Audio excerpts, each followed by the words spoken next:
मृत्यूचे 2 अघोषित सत्र, नाशिक आणि मुंबईतील 2 थरारक अपघात, समाज सुन्न.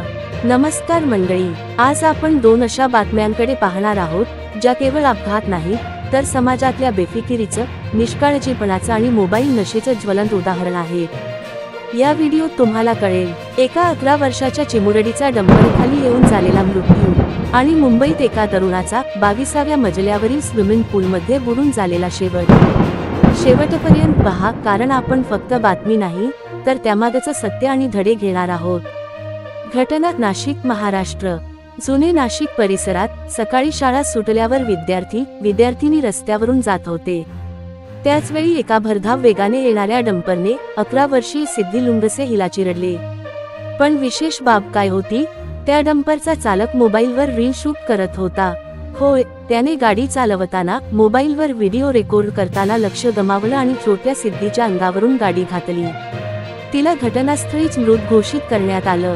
तिच्या पालकांच्या डोळ्यात अजूनही अश्रू आहेत, कारण ज्याच्यावर विश्वास ठेवून आपण आपल्या मुलांना रस्त्यावर पाठवतो तोच रस्ता त्यांच्या मृत्यूचं कारण ठरतं. स्थानिकांचा संताप. नागरिक रस्त्यावर उतरले, चालकाला अटक झाली, पण प्रश्न अजूनही उभा, रस्ता किती सुरक्षित आहे?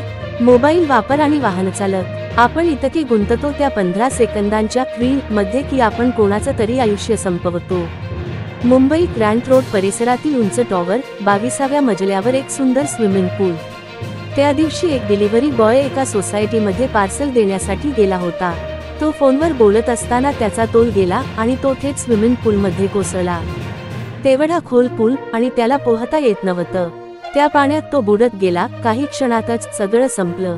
सोसायटीच्या CCTV मध्ये ती सगळी दृश्य कैद झाली आहेत, थरारक आणि डोळ्यात पाणी आणणारी. सुरक्षेचा अभाव.